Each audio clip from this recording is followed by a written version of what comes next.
Hello दोस्तों, welcome to Usha blogs. सबसे पहले मैं हमारे प्रदेश के मुख्यमंत्री श्री पुष्कर सिंह धामी जी का बहुत शुक्रिया अदा करती हूँ कि जिन्होंने जो अंकिता भंडारी का केस है वो सीबीआई को सौंपने की अनुमति दे दी है। और जो अंकिता भंडारी है उनके माता पिता की मांग को स्वीकार कर दिया गया है। और ये केस भी उत्तराखंड की लोगों की जनता की भावना से जुड़ा हुआ था। और एक केस जो हमारे पिथौरागढ़ की जो नन्ही परी छोटी सी बेटी बच्ची जो कशिश चंद है उसके हत्याकांड से भी जो उसका केस है उससे भी उत्तराखंड के लोगों की बहुत सी भावनाएं जुड़ी हुई हैं। तो इसमें भी आप जो कर सकते हैं, मैं प्रार्थना करती हूँ जो सीएम धामी जी से कि जितना आप कर सकते हैं करिए। और जो रिव्यू पिटीशन है उसको एक्सेप्ट कराने में आज जितनी भी मदद कर सकते हैं करिए। और दबाव बना के या जैसे भी है आप रिव्यू पिटीशन बात करके आगे को एक्सेप्ट कराइए ताकि उस बच्ची को भी न्याय मिले। जो भी है अपराधी, अगर ये नहीं है जैसे इसे सुप्रीम कोर्ट ने बाइज्जत बरी कर दिया तो कोई तो होता ही होगा, वैसे तो नहीं मरी ना वो। अगर ये बाइज्जत बरी हैं तो कौन है वो हत्यारे, उनकी जांच की जाए या इस केस में और जांच की जाए। अगर ये हत्यारे हैं, अगर वाकई में ये हथियार हैं तो इन्हें बचने का या जिंदा रहने का कोई अधिकार नहीं है दोस्तों। और साथ ही कल परसों के आपने देखा था कि जो ईडी की छापेमारी हुई थी पश्चिम बंगाल में कोलकाता में आई पैक के दफ्तर पे। और तो उसमें कुछ कोयला घोटाले या किसी घोटाले से संबंधित केस में ईडी ने छापेमारी की थी। तो उसमें जो वहाँ की मुख्यमंत्री हैं ममता बनर्जी, सुश्री ममता बनर्जी, उनका बहुत ही शर्मनाक और बहुत ही गलत बिहेवियर सामने आया था। वो छापेमारी में जांच के बीच में उन्होंने प्रभावित करने की कोशिश की थी, सिर्फ प्रभावित ही करने की कोशिश नहीं की थी। वो वहाँ से फाइलें भी चुरा लाई थी और बाकायदा पुलिस अफसरों को लेके गई थी ईडी के कर्मचारियों को धमकाने के लिए। तो और वो फाइल और जो भी इम्पोर्टेंट फाइल्स थे वो ले आई थी और बहाना बना रही हैं कि अपनी करनी को उन्हें बिल्कुल भी अफसोस नहीं है, उसमें बहुत फक्र कर रही हैं। लोग भी जो खुद को पत्रकार कहते हैं, पत्रकार के नाम पे धब्बे हैं, इनको हीरो बनाने में तुले हुए हैं। और ममता बनर्जी का बिहेवियर तो इतना शर्मनाक है कि वो खुद को हीरो बता रही हैं और ये कह रही हैं कि जो हमारी पार्टी के जो चुनाव आने होने वाले हैं बंगाल में उसकी रणनीति थी इसमें। और ये चुरा रहे थे अमित शाह। और एक गुंडे बदमाश और एक जो नुक्कड़ के जो गली के गुंडे होते हैं वैसा बिहेवियर हमने देखा है। एक उम्र दराज लगभग 70 साल की जो चीफ मिनिस्टर है पश्चिम बंगाल की, उनका बिहेवियर इस उम्र में तो वैसे लोगों को ये माया मोह छोड़ देना चाहिए।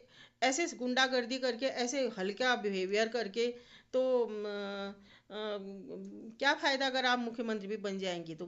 जो मोदी जी हैं उनके विरोधी तो बहुत बातें करते हैं, उनके लिए एक एक मौके पे रहते हैं। तो उनकी आंखें ऐसी चीज़ें देखने के लिए भी फूटी जाती हैं दोस्तों। जो मोदी जी के विरोधी हैं, ममता बनर्जी का बिहेवियर अच्छा था क्या? सही लगा उन लोगों को? और यही नहीं, इनके पार्टी के जो और भी नेता हैं, चाहे महुआ मोइत्रा हैं, डेरेक ओबराय हैं, कीर्ति आज़ाद हैं, सब बदतमीजी के एक से एक रिकॉर्ड तोड़ रहे हैं दोस्तों। महुआ मोइत्रा तो खैर पहले से ही बदतमीज महिला रही हैं, उनकी इमेज तो कोई अच्छी नहीं है उतनी। अपने घटिया और बदतमीज बिहेवियर के लिए कभी भी कुछ भी बोल देना, लड़ने के लिए चले जाना, वो विख्यात हैं या कुख्यात हैं जो भी हैं। नेता होने का मतलब ये नहीं है कि आप कुछ भी बोल दें। और यही हाल ममता बनर्जी की भी हैं। खुद फाइल चोर चोर लाई हैं। और जैसे जैसे बिहार के आरजेडी के प्रमुख जो लालू यादव जी हैं वो मुख्यमंत्री रहे हैं बिहार के। एक घोटाला उन्होंने किया था, चारा घोटाला, तो उसके लिए तो उन्हें चारा चोर कहते हैं अभी भी लोग। तो इन्हें भी बोलना चाहिए फाइल चोर या फाइल लुटेरी। और ऊपर से ये बीजेपी के पार्टी को दुराचारी, अनाचारी, व्यभिचारी और प्रधानमंत्री को गाली दे रही हैं, अमित शाह को गाली दे रहे हैं जो हमारे गृह मंत्री हैं। इन्हें शर्म तो बिल्कुल भी नहीं आती है।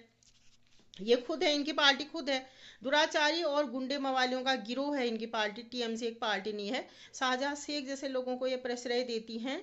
और जो इनके राज्य में जो जो डॉक्टर थी, डॉक्टर बिटिया, उसका जो उसके साथ जो इतना घृणित कार्य हुआ था उसको इन्होंने, ममता बनर्जी ने पूरी तरीके से छुपाने की कोशिश की थी। और तो ममता बनर्जी की जो पार्टी है वो गुंडे मवालियों और अराजक लोगों का एक गिरोह है। डेरेक ओबराय अब बुढ़े हो गए हैं, मतलब उम्र हो गई है उनकी भी। जब हम लोग छोटे ही थे, तो हम ही लोग भी जब छोटे थे तो इनका प्रोग्राम देखते थे, मैं देखती थी द बॉर्नविटा क्विज कॉन्टेस्ट। तो इनकी उम्र तो हो ही गई होगी, हम ही लोगों की भी अब उम्र हो ही गई है वैसे एक हद तक। तो उसमें मुझे ये बहुत ही ज़्यादा इनकी इमेज बहुत अच्छी थी दोस्तों मेरी नज़रों में। और जो भी बच्चे होते होंगे, हम लोग 8 9 9 10 में ऐसे ही पढ़ते होंगे उस समय। तो बहुत अच्छा, मतलब उस समय जो बच्चे थे वो इन्हें बहुत अच्छा समझते थे, हीरो होते होंगे उनकी नज़रों में। ये तो अब विलेन बन गए हैं। और इनकी जितनी इज्जत थी हमारी पीढ़ी के बच्चों में जो इनका प्रोग्राम देखते थे, उतनी डाउन हो गई है और पूरी तरीके से अपनी इमेज इज्जत खो चुके हैं। और यही हाल कीर्ति आज़ाद के भी हैं। कीर्ति आज़ाद जी का नाम भी आपने सुना ही होगा, बहुत ही अच्छे क्रिकेटर भी रहे हैं, बहुत अच्छी इमेज भी रही है। लेकिन ममता बनर्जी की पार्टी जब से इन्होंने ज्वाइन की है, तब से इन्होंने अपनी जो भी इन्होंने नाम किया था उसको डुबाने का ही कार्य किया। और इनकी इमेज भी बहुत ख़राब इमेज हो चुकी है। महुआ मोइत्रा की संगत में और ममता बनर्जी की संगत में ये लोग भी ऐसे ही बिगड़ गए हैं। और दोस्तों जैसे कि मैंने बताया था कि जो आरजेडी के जो प्रमुख हैं, उनको उनके राज्य जब उनका शासनकाल था तो बिहार की और बिहारियों की इमेज बहुत ही खराब बन गई थी बाहर। और उनके शासनकाल को तो जंगल राज कहा जाता है। और बिहार में लोग जाने से ही डरते थे। खुद बिहार के लोग भी, महिलाएं नहीं पुरुष भी, 5 बजे के बाद 6 बजे के बाद बाहर निकलने से डरते थे। तो अभी उत्तराखंड के एक मंत्री जो हैं उनकी इमेज तो बहुत अच्छी है। उनके पति ने एक बहुत सर्वनाक बयान दिया है बिहार की महिलाओं को लेके। तो उसके लिए तो बहुत रोष व्याप्त है। बिहार के जो यूट्यूबर हैं, मैं भी देख रही थी, वो भी बोल रहे हैं कि अपमान किया है, ये किया है, वो किया है। लेकिन चलो, उनका बयान तो बहुत ही सर्वनाक है।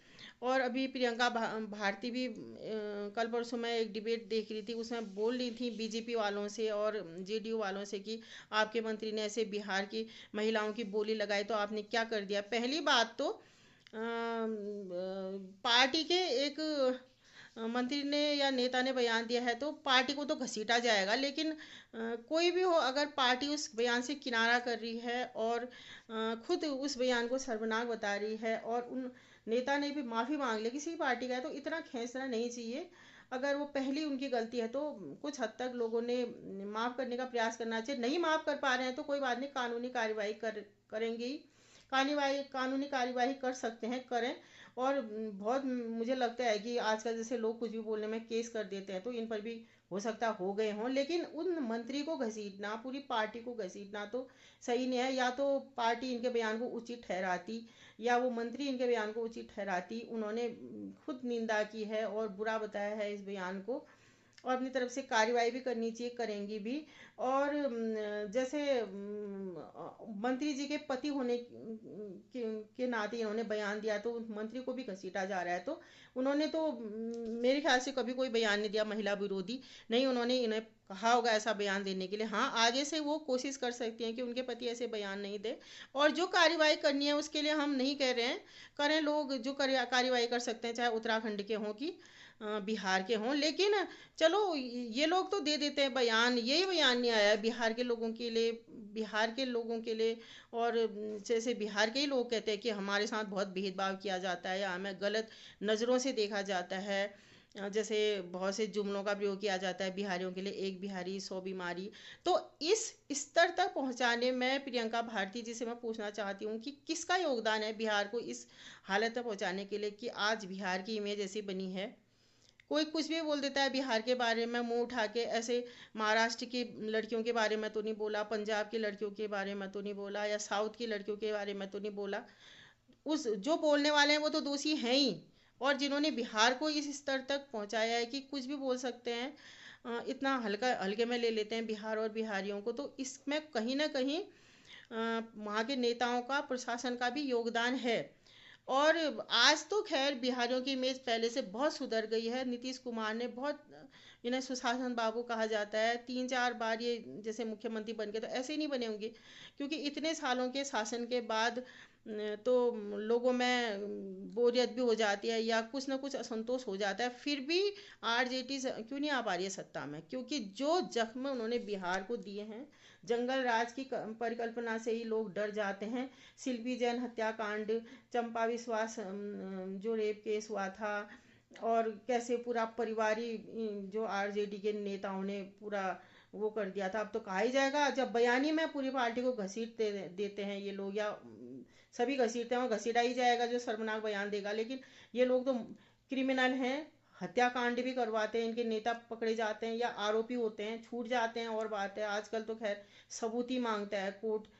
कोर्ट ये नहीं देखते हैं कि, या ये जानने की कोशिश नहीं करते हैं कि वो वाकई में अपराधी है नहीं है। सबूत नहीं मिले तो बड़े से बड़े अपराधी भी छूट ही जाते हैं, और खासकर नेता लोग। तो फिर उसमें आरजेडी के नेताओं का, लालू यादव की परिवार का बहुत बड़ा योगदान है, क्योंकि जंगल राज के डर से ही वो पार्टी आने पाती है। तो उन्होंने कितना, मतलब बिहार को कितना पीछे धकेलने का काम किया होगा, सिर्फ बयान देने से ही नहीं होता है, आप ये भी देखिए। और इमेज सही होने में टाइम लगेगा, लेकिन सिर्फ शासन की जिम्मेदारी नहीं है, यहाँ के लोगों ने भी कोशिश करनी चाहिए कि ये इमेज हमारे राज्य की सुधरे। और एक किसी व्यक्ति ने बयान दे दिया या किसी ने कुछ कर दिया तो पूरे राज्य को लपेटना भी नीचे से। हमारे यहाँ जो कशिश हत्याकांड है उसका भी मुख्य आरोपी तो बिहार का ही था, और भी थे, यूपी बिहार के थे। अख्तर अली जो था वो बिहार का ही था, और एक लेबर होते हुए भी इतने महंगे महंगे वकील, इतने बड़े बड़े मतलब केस लड़ने के लिए पैसे कहाँ से आए हैं, फंडिंग कहाँ से हुई है, कौन संगठन उसको फंडिंग कर रहे हैं या मदद कर रहे हैं, इनकी भी जांच होनी चाहिए, जितने भी वो क्रिमिनल हैं। और पिछली बार ही मैंने कहा था दोस्तों कि महिलाएं, हम ममतामयी या हम सहृदय समझते हैं, या महिलाएं दयावान होती है समझते हैं, लेकिन बहुत बार महिलाएं ऐसा कार्य करती हुई दिखती हैं कि वो पुरुषों से भी ज़्यादा पत्थर दिल और कठोर दिखती हैं। तो जो कशिश के हत्यारों का जो आरोपी अभी हत्या तो खैर उनमें साबित नहीं हो पाई, आरोपियों का जो केस लड़ने वाली जो वकील हैं वो भी एक महिला है, मैंने बताया था, और उत्तराखंड की महिलाएं हैं। और चलिए, आपने उन्हें निर्दोष साबित कर दिया, लेकिन कुछ सबूत तो उनके खिलाफ मिले ही होंगे ना, तभी तो हाईकोर्ट ने उन्हें आरोपी घोषित किया था, उन्हें तो फांसी की सजा दी थी। अगर वो आगे अपील करने के उनके पास पैसे नहीं होते, जो फंडिंग करने जिन्होंने भी किया है, मदद की है या जो भी है, तो वो सुप्रीम कोर्ट में जा ही नहीं पाते, इतने महंगे वकील रख ही नहीं पाते। और वकील भी अगर ऐसे आरोपियों का केस, अगर इनके खिलाफ कुछ पुख्ता सबूत मिले होंगे, जब निचली कोर्ट किसी को आरोपी कर देती है, तो हम उसे बिल्कुल बेगुनाह होगा, हो सकते हैं वो बेगुनाह हो जो इन्होंने साबित किए हैं, इसकी भी चांसेस हैं, हम ये नहीं कह सकते हैं। लेकिन बहुत बार सबूतों को जो वकील होते हैं घुमा फिरा के या सबूत इकट्ठा करके, या जो पुलिस होते हैं या जांच एजेंसियों में भी बहुत सी कमियां होती हैं, उनको दबा के ऐसे केसेस, ऐसे हत्यारों को छुटवा देते हैं। लेकिन चलिए, एक उम्र, लेकिन देखिए आपने, चलो वकालत में आपके पैसे के वैल्यूज़ होते होंगे, जो भी होते होंगे, आपने बहुत अच्छे वकील हैं आप, लेकिन इंसान के तौर पे अगर आप सही में, चलो बेगुनाह को छुटवा रहे हैं तो आप बहुत अच्छे इंसान हैं, लेकिन आप एक किसी गुनहगार को अगर आप छुटवा रहे हैं तो आपने भी कम से कम कभी ना कभी अपने अंतरात्मा को देखना ही पड़ेगा। और अमर तो कोई नहीं रहता है दोस्तों, यहाँ सभी मर के एक न एक दिन चले ही जाते हैं। तो वो पैसा या जो आपने अपनी इमेज बनाई है अच्छे वकील के रूप में, वो काम नहीं आती। इंसान के किए हुए कर्म ही काम आते हैं, जो अच्छाइयाँ वही काम आती हैं, लोगों की बद्दुआएं भी लगती हैं, वो इसी जन्म में भुगत, बुराइयाँ होती हैं, जो पाप कर्म होते हैं वो इसी जन्म में भुगतने पड़ते हैं लोगों को। देखा भी है कलयुग में तो खैर तत्काल ही मिल जाती है कर्मों की सजा। अगर वाकई में निर्दोष हैं तो कोई बात नहीं, अपनी ज़िंदगी जिएंगे, वो भी, उन्हें भी जीने का हक है। लेकिन कसूरवार हैं तो सिर्फ ये निचली यहाँ की संसार की अदालत नहीं होती है, भगवान की भी एक अदालत होती है। फिर हमारा उत्तराखंड तो देवभूमि है, यहाँ हमारे भी इष्ट कितने बलवान हैं, जो पीड़ित परिवार होगा वो भी बददुआई दे रहा होगा, और देवी देवता यहाँ सब हमारे, मतलब जो लोकल के जो देवी देवता हैं जो हमारे इष्ट होते हैं, वो फिर ऐसे लोगों को जीने नहीं देते। यहाँ कोई ऐसे पाप करके, उत्तराखंड में हमारी देवभूमि, ऐसे निकल नहीं सकता है। उनके कर्मों का दंड तो इसी जन्म में मिलेगा, अगर जो वाकई में आरोपी हैं भुगत भुगत के मरेंगे और नर्क में भी सड़ेंगे। और दोस्तों, जैसे मैंने कहा था, पूरे राज्य को नहीं घसीटना चाहिए। हम तो नहीं घसीटते हैं पूरे बिहार के लोगों को, सभी ऐसे नहीं होते होंगे, गरीब राज्य है तो। लेकिन अगर जिन राज्यों में अपराध ज़्यादा होता है या जिन राज्यों के लोग अपराध करते हुए ज़्यादा पकड़े जाते हैं तो इमेज खराब हुई जाती है। तो प्रशासन के साथ जनता की भी जिम्मेदारी होती है कि अपने राज्य की, अपने देश की इमेज को सही बनाएं। और जैसे जो पैसे वाले होते हैं वो अपना परिवार कितने भी आगे बढ़ा लें, चलो वो भी एक देश की सेवा है, समाज की सेवा है, चलो अपने परिवार को तो सुधार रहे हैं। लेकिन अगर आप कहीं बाहर जाते हैं, जॉब करते हैं, तो अगर आप जिस राज्य से हैं उस राज्य की जैसी इमेज बनती है तो आपको भी कभी ना कभी या तो अगर अच्छी इमेज है तो गर्व महसूस होता है, नहीं तो शर्मिंदगी का सामना भी करना ही पड़ता है। और जैसे हमारे यहाँ तो इतना कुछ नहीं करते हैं, जैसे महाराष्ट्र वगैरह में तो अभी उत्तर भारतीयों में कितने हमले हुए थे, तो अपराध में लिप्त पाए जाते, ज़्यादा पाए गए होंगे जो होगा, मैं इतना जानती नहीं हूँ। और कुछ लोग तो खैर महाराष्ट्र से बाहर मतलब नौकरियों के चक्कर में भी निकालने की उसमें थे। और पंजाब में भी पिछले महीने मैंने देखा था दोस्तों, एक दुष्कर्म एक बिहार के व्यक्ति ने किया था, तो सारे बिहारियों को उन्होंने, कुछ संगठनों ने बाहर निकाल दिया था, ज़्यादातरों को। इस चीज़ का तो मैं समर्थन नहीं करती हूँ, लेकिन वो बच्चे, मासूम बच्चे का भी बहुत ही बेरहमी से कत्ल किया गया था।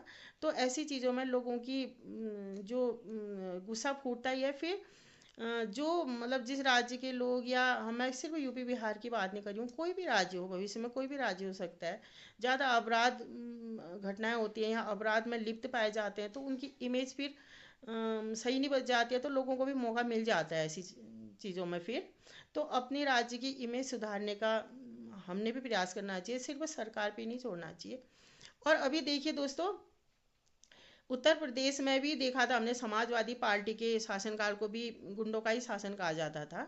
उनकी भी इमेज कुछ अच्छी नहीं है, गुंडों की पार्टी का, उन्हें कितना भी गुस्सा आए। जैसे राम भक्तों पर हमला किया था, उत्तराखंड आंदोलनकारियों के आंदोलन को कितनी बेदर्दी से दबाने का प्रयास किया था। तो अभी एक समाज को भी जाति के उसमें बांटने की फिराक में भी रहते हैं समाजवादी पार्टी के नेता। एक कोई नेता है, यादव ही हैं शायद वो, उन्होंने बहुत शर्मनाक बयान दिया था कि यादव हूँ, हिंदू नहीं हूँ। ठीक है, आप हिंदू नहीं हैं, यादव हैं, यादव ही बनी रहिए। और सभी यादव तो मुझे नहीं लगता है इनके बयान से सहमत होंगे। जो आपके विचार से सहमत है उनको लेके आप अपना नया धर्म बनाइए और ये लिख के दीजिए कि जो हिंदुओं में जो एससी एसटी और ओबीसी जो आरक्षण है इसीलिए दिया गया है कि हिंदुओं में जातिगत भेदभाव है, जातिगत भेदभाव है, ये हम भी मानते हैं। तो हमने सुधार करने के लिए किया है। दुनिया में तो कोई ऐसा धर्म है नहीं जिसमें कोई कमी नहीं है, सिर्फ हिंदू धर्म में ही कमी है। और 100 साल में 70-80% तो मुझे लगता है, 90% कहीं कहीं पर शहरों में तो जाति व्यवस्था की जो भेदभाव में जो अन्याय हम मानते हैं या जो गलत चीज़ें हैं वो ख़त्म ही हो चुके हैं 90%। तो 100 साल में पूरी जाति व्यवस्था और पूरी जो अन्याय तो खत्म नहीं हो सकता है। और धर्मों में भी बहुत सी चीज़ें हैं, बहुत धर्म ग्रंथों में बहुत सी चीज़ें होंगी जो आज के समय के हिसाब से सही नहीं है, लेकिन उसमें आपका जबान नहीं खुलती है कुछ बोलने के लिए, क्योंकि सर तन से जुदा हो जाता है ना वहाँ। तो आप ऐसा करिए कि आरक्षण का भी फायदा मत उठाइए। आप आरक्षण का फायदा उठाने के लिए तो आप हिंदू बने रहना चाहते हैं, लेकिन आप ऐसे ऐसे बयान देते हैं कि अपने धर्म में कुछ कमी है तो आप सही करिए। और ऐसे आरक्षण करके भी कौन सा समाज की दशा सही कर रखी है, और समाज की दशा सही हो भी रही है तो उसमें भी कुछ हद तक तो सवर्णों का, या बहुत हद तक सवर्णों का जो गरीब है उनका गुस्सा जायज़ ही है। जातिगत व्यवस्था तो आज की पीढ़ी ने नहीं बनाई थी, वो हजारों साल से चली आ रही थी और 100 साल में बहुत हद तक ख़त्म भी हो गई है। उसके बावजूद आरक्षण से बहुत से लोग आगे भी बढ़ गए हैं। जो आगे बढ़ गए हैं उन्होंने खुद ही आरक्षण ख़त्म करने, मतलब नहीं लेने की वो करनी चाहिए, कम करना चाहिए आरक्षण। आरक्षण का परसेंटेज कम कहाँ से होता है, और बढ़ाया जा रहा है। बीजेपी भी वोट बैंक के पॉलिटिक्स में सवर्णों का ध्यान नहीं रखती है। और लास्ट में अगर आरक्षण के बावजूद, सारी सुविधाएं से वंचित होने के बावजूद भी अगर ब्राह्मणों के बच्चे, सवर्णों के बच्चे कुछ पद अपनी योग्यता की मेहनत के आधार पे प्राप्त करते हैं तो इसमें भी इन लोगों को जलन हो जाती है, खास करके समाजवादी पार्टी के नेताओं को। ये बोलते हैं कि 1% लोगों ने सब कब्जा रखा है या 10% लोगों ने कब्जा रखा है, तो इसका मतलब अब सवर्णों का कसूर ये हो गया कि वो कम है। इसका मतलब ये लोग तो साजिशन अपनी जनसंख्या बढ़ा रहे थे और सिर्फ सवर्णों को या ब्राह्मणों को ही जनसंख्या के जो बढ़ाने के लिए परिवार नियोजन अपनाओ या कम बच्चे होनी चाहिए ऐसा भाषण दे रहे थे। तो इसका मतलब ये है कि अब हमने भी सोचना ही पड़ेगा अपनी जनसंख्या बढ़ाने के लिए। तो जो हमारे धर्मगुरु या बहुत से लोग कहते हैं कि हिंदुओं ने 4-5 बच्चे पैदा करने चाहिए या 2-3, मैं तो कहूँगी कि सवर्णों ने तो खास तौर पे ध्यान देना चाहिए इस बात पे दोस्तों, क्योंकि अब तो ये लोग नारा देने लगे हैं कि जिसकी जितनी संख्या भारी है उसकी अपनी उतनी भागीदारी। तो अपनी जनसंख्या हमने भी बढ़ानी चाहिए, कम से कम 3 बच्चे पैदा करें जो पाल सकते हैं अपने बच्चों को। मैं भी अपने बच्चों से कहूँगी ये, अगर यही स्थिति रह जाती है तो। हमारे ज़माने में और बात थी, कम से कम इस हद तक तो बात नहीं आ जाती थी, क्योंकि सारी चीज़ों में तो आरक्षण से भी हर चीज़ से भी इन्होंने प्रमोशन में भी आरक्षण अपना आगे वो कर लिया था। अब तो ये पूरी तरीके से सवर्णों को ख़त्म करने की साजिश कर रहे हैं, खास करके समाजवादी पार्टी के नेता और आरजेडी वगैरह और जितने भी ये जातिवादी दल हैं। और मुस्लिमों के लिए सामने तो इनकी जबान वो हो जाती है। मुसलमानों को तो अलग देश मिला, सब कुछ मिला, और इन्होंने आरक्षण करके सारी सुविधाओं पे सरकारी सुविधाओं पर तो कुंडली मार के बैठे हैं, फिर भी इन्हों सवर्णों से जलन है। चलो हमारा कसूर था, तो आप लोग क्या कर रहे हो? आप लोगों को उस समय सवर्णों को का टाइम था तो वो अपनी चला रहे थे, आप लोग भी तो अपनी चला रहे हो।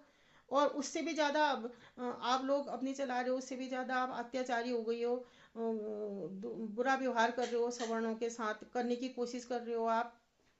अगर 100 साल के आरक्षण, लगभग आज़ादी के 80 साल हो गए हैं, आप आगे नहीं बढ़ पा रहे हो, इतने आरक्षण इतनी सुविधाओं के बावजूद भी पढ़ नहीं पा रहे हो, तो इसमें ब्राह्मणों की या सवर्णों की तो कोई गलती नहीं है। इसका मतलब आपके अंदर ही कमी है। अपने कमियों को, आपका तो सारा ध्यान आरक्षण से सुविधा मिलने के बावजूद भी सवर्णों को और ब्राह्मणों को गाली करने में लगा रहता है। कुछ तो अपने अंदर भी झांकनी चाहिए, और ऐसी हरकतें रही तो कभी बढ़ भी नहीं पाओगे, क्योंकि गरीब गरीब सवर्णों की बददुआएं तो लगेंगी, दूसरी की बददुआएं तो कभी आगे नहीं बढ़ने देती है, खा जाती है इंसान को। थोड़ा अपने आगे की पीढ़ी के लिए भी सोचना चाहिए इंसान ने। और ये जो समाजवादी पार्टी के जो नेता हैं, जो खुद को यादव कहते हैं, बहुत ब्राह्मणों को भिखारी कहते हैं, ये कहते हैं वो कहते हैं, तो जो कहते हैं मैं उनसे कह रही हूँ, सबसे बड़े भिखारी तो आप ही हो। आरक्षण की भीख मांग के भी आप दूसरों को गाली कर रहे हो। जो कहते हैं, जिसने कहा है मैं उसी से कह रही हूँ। जैसे मनोज सिंह काका, ये बहुत ही रफ बोलते हैं, बहुत ही गंदे बयान देते हैं, हमेशा इनके निशाने पे सवर्ण और ब्राह्मण ही रहते हैं, मैंने गौर कर रखा है। और सुनील साजन वगैरह, इनकी हाल भी यही है। इतनी मनोज सिंह काका की तरह गंदी जुबान नहीं है इनकी, ये है। और जो इनके पार्टी ने पहले से ही हिंदुओं के साथ, राम भक्तों के साथ, उत्तराखंड आंदोलनकारियों के साथ व्यवहार किया था। और वैसे दलित दलित कहते हैं, शादी करने के लिए तो इन्हें सवर्णों की लड़कियां चाहिए। और जो इनकी बहुएं थी, मुलायम सिंह यादव की जो बहुएं हैं दोनों, वो तो दोनों मेरे ख्याल से यादव नहीं है, दोनों उत्तराखंड की हैं। उत्तराखंड में तो नहीं रहते हैं यादव, मेरे ख्याल से दोनों गढ़वाल से ही हैं और ठाकुर हैं दोनों। और उत्तराखंड के होने के बावजूद भी इनके ससुर ने, या जो माननीय मुलायम सिंह यादव हैं, चलो मर गए हैं, जो इंसान दुनिया से चला गया है उसके बारे में मैं भी बार बार ऐसे बोलना नहीं चाहती हूँ, लेकिन कर तो वो ऐसे काम गए ना, उनके बारे में मुंह नहीं खुलता है इनका ये डिम्पल यादव। और जो अपर्णा यादव तो फिर भी बोल लेती है। इस मतलब इन महिला का, इनका मायका उत्तराखंड में होने के बावजूद इनके परिवार ने, इनके ससुर ने उत्तराखंड आंदोलनकारियों के साथ इतना बुरा व्यवहार किया था, मेरे ख्याल से गढ़वाल की है वो। इस महिला का मुंह नहीं खुलता है। किसी समय अपर्णा यादव जो बोल देती है, इस मामले में तो नहीं बोलती है, और मामलों में जहां पर उसे गलत लगता है बोल देती है। ये तो बिल्कुल उनकी मतलब रट्टू तोता है ये डिम्पल यादव, डिम्पल भाभी, डिम्पल भाभी। अगर इन्होंने ये इतना पीढ़ी पीढ़ी करते हैं, तो ये क्यों ब्राह्मणों और ठाकुरों की लड़कियां चाहिए ना शादी के लिए, ये भी दलितों से करें ना, तब मैं इनका असली पीढ़ी मानूंगी। जब वाल्मीकि समाज की लड़कियों से करें, दलितों से करें, शादियां क्यों करते हैं ये सवर्णों से, जिन्हें सवर्ण कहते हैं? क्या रह गया है सवर्ण का फायदा, सारी सुविधाओं से वंचित करके भी। ये बात तो खैर सही है दोस्तों, ये आज जैसे आज नहीं तो कल हमारे समाज को समझ में ही आएगी। हम जो सवर्ण होते हैं, खासकर ब्राह्मण समाज के लोग, कमियां होती होंगी, चलो जातिवाद में भी बहुत चीज़ों में अभी भी हैं बहुत से लोग, महिलाएं भी बहुत हैं ज़्यादातर, लेकिन फिर भी जहाँ पर देश की बात आती है, धर्म की बात होती है, सबसे पहले हम ही लोग बोलते हैं। और बांग्लादेश में जो हिंदुओं पर जो हमले हुए हैं, वहाँ पर को जो ये दलितों के और पीडीए वालों के जो नेता हैं, उनकी जबान सील गई है, उनके मुंह में दही जम गया है, वो नहीं बोल रहे हैं। जो पत्रकार भी हैं, जो या तो मैं देख रही हूँ, या ब्राह्मण या ठाकुर या जो बनिया या ऐसे मतलब इस कास्ट के हैं, वही उठा रहे हैं ज़्यादातर। ये जो पीडीए और अपने आप को ये करते हैं, वो तो खुश हो रहे हैं, क्योंकि वो दलित उनके लिए दलित नहीं है, वो हिंदू हैं उनके लिए। और हिंदुओं का मतलब इनके लिए सिर्फ ब्राह्मण और सवर्ण ही होता है। तो हम देश के लिए भी सोचते हैं, हम धर्म के लिए भी सोचते हैं, लेकिन हमने अपनी जात के लिए भी सोचना चाहिए, क्योंकि जब जातिवादी समाज इतना आगे बढ़ गया है, और अब ये लोग इतनी साजिश कर रहे हैं, जो ये समाजवादी पार्टी के जो ये अपने आप को SC ST और OBC के नेता इतना ये ब्राह्मणों के और सवर्णों के खिलाफ ये इतनी साजिश में उतर आए हैं, तो हमने भी अपनी सुरक्षा के लिए हमने भी कुछ करना ही पड़ेगा। हमने भी अपनी जनसंख्या बढ़ानी पड़ेगी, क्योंकि अगर हम कम हैं, जैसे हम जम्मू कश्मीर में कम थे काश्मीरी पंडित, तो जैसे भेड़ बकरियों की तरह काटे गए, इन लोगों का कोई भरोसा नहीं है। एक हम तो धर्म विशेष के लोगों से कहते थे, लेकिन जो जातिवादी संगठन है, इन्होंने भी कैसे राम भक्तों की हत्या की थी, उत्तराखंड के आंदोलनकारियों का कितनी बेरहमी से दमन किया, उस पर मैं वीडियो बनाऊंगी, आप लोगों को बताऊंगी। रामपुर तिराहा कांड और जो खटीमा में जो हत्याकांड हुआ था, उसके बारे में मैं भी वीडियो बनाऊंगी, और मैं स्टडी करूंगी तब बनाऊंगी, मैं ऐसे ही नहीं बोलती हूँ।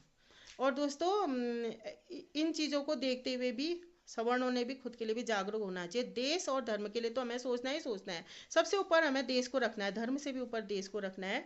लेकिन उसके बाद अपने धर्म, अपने जाति के लिए भी हमने सोचना है, और अपने बच्चों के लिए भी सुरक्षित भविष्य बनाने के लिए, और अपने बच्चों के आगे भविष्य के लिए, चाहे सरकारी नौकरियों में आरक्षण भी हमने भी सोच, जैसे गरीब सवर्णों को मिला, वो भी बहुत अच्छा है। लेकिन ये अगर ये भी देखना होगा कि कितने लोग SC ST OBC में गरीब हैं। अगर वो आरक्षण से आगे बढ़ गए हैं, और जो सवर्ण और गरीब होते जा रहे हैं, तो हमने आरक्षण भी कम करवाने के लिए भी हमने भी सोचना ही पड़ेगा, या आंदोलन भी करना पड़ा तो करना ही चाहिए, और करना ही पड़ेगा। और या खुद के लिए भी हमें आरक्षण मांगने के लिए वो करना पड़ेगा। अगर जो व्यवस्था हो गई है, जिसकी उतनी ज़रूरत नहीं है, इतने 80 सालों के आरक्षण के बाद इनकी व्यवस्था कुछ तो सुधार हुआ, अगर नहीं हुआ है तो उस आरक्षण का वैसे भी कोई फायदा नहीं है। तो इस पर पुनर्विचार या वो करना ही चाहिए। पॉलिटिकल पार्टीज तो नहीं कह पाएंगी, क्योंकि चाहे बीजेपी हो, जो भी हो, सबको अपने वोट बैंक की चिंता है, और इनका जो दलित OBC वोट बैंक छिटक सकने की इनकी डर रहती है। लेकिन आम जनता ने हम बोल सकते हैं, हमें कोई नहीं रोक सकता है, हम अपने अधिकार के लिए बोलेंगे। इसलिए राजनीति में आना सभी जो जागरूक हैं, जरूरी नहीं है। कुछ लोग ऐसे सामाजिक रूप से सामाजिक कार्यकर्ता भी बने रहेंगे, तो वो खुल के बात रख सकते हैं। आज के वीडियो में इतना ही दोस्तों, नमस्कार।